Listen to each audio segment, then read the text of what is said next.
strong acceleration in e-commerce over the last few years, especially during the COVID times.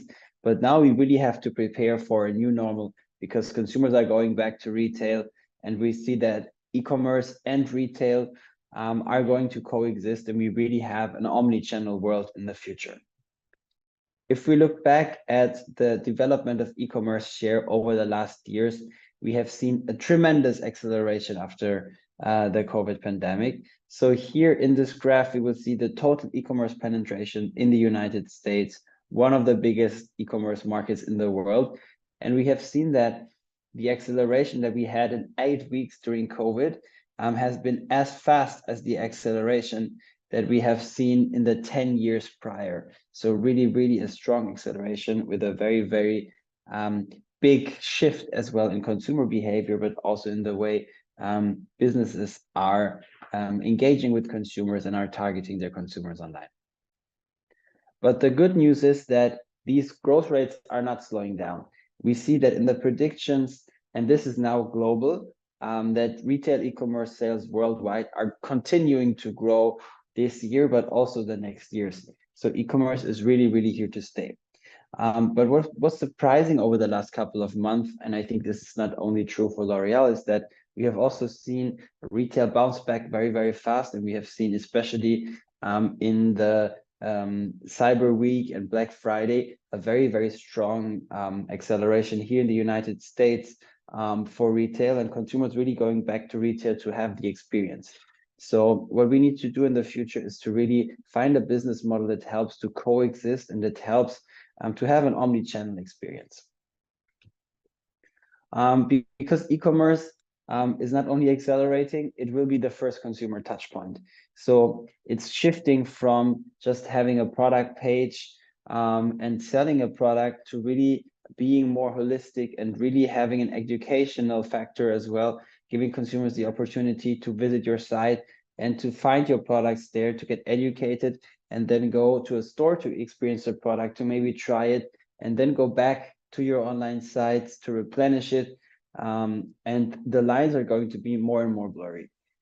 So if we look at the vision of L'Oreal for the future, is we see 50% e-commerce share across all of our different brands and across all of our markets. So in the future, 50% of our business will be done on e-commerce.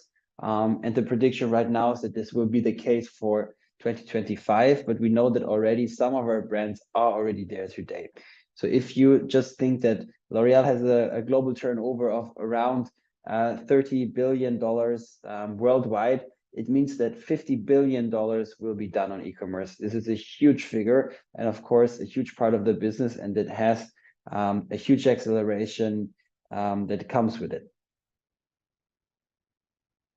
But also this growth is going to come with new challenges. As I said, 15 billion in turnover. This is a lot of logistics, a lot of parcels, a lot of sending packages directly to consumers. And I think for right now, we see 3 different challenges that will be very, very crucial in order for companies to be successful. The first one is acquisition costs. So we see a stronger competition in digital because consumers started to search online, and they will continue to search online. So also brands are more and more investing into acquiring consumers online and really targeting directly on search engines and in social. So it's really, really getting more expensive to acquire consumers in these channels. And 41% of brands plan to further increase their paid and organic search budgets.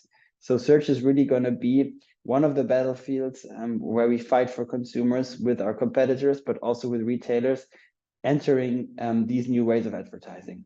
The second point is data privacy. So consumers are more and more cautious about whom they give their data to. And this also makes it more difficult for companies to target consumers in the right way. So on the one hand, you have a higher acquisition cost, and on the other hand, you have more and more consumers opting out, which means that your return on ad spend, your efficiency in online advertising is decreasing. And then the third one is something that is related specifically to e-commerce, and this is sustainability. So this growing volume of order calls for a more sustainable supply chain that is integrated on a holistic way. So not only in terms of sending packages to consumer, but also in terms of how do we package these goods, how do we make sure that we have frustration-free packaging, that we don't have one packaging inside another packaging. And I think one brand that is really leading the way here is Nike with their sustainable packaging initiative. So their move to zero, which is a very, very interesting case in my eyes. So if we look into the success factors and what has made us so successful at L'Oreal over the last 2 years, in 2022, I saw 3 success factors. The first one really was brand building and a focus on sharpening the brand image to increase visibility. So we see that in this world where we have this very, very strong competition online, and we move from going to a store where you have a shelf where you maybe see like 50, 60 to 100 products, to searching on your desktop, you only had 10. Now, if you look in your mobile phone, you only have maybe 3 results that you really see and that you really pay attention to. And if we look into the future of voice search, we know that it will only be 1 result. So the brand is becoming very, very important. The second part is loyalty. So really creating strong connection with consumers to increase customer lifetime value. So we see that the efficiency of a consumer that is loyal is much, much higher than the efficiency of a consumer that gets acquired, because the acquisition is something that takes a lot of time and a lot of budget. And then the third part really is sustainability. And here it's more a sharing of what we do today and our vision, and really giving you concrete examples, while for brand building and loyalty, I will give you some concrete examples today. Let's dive into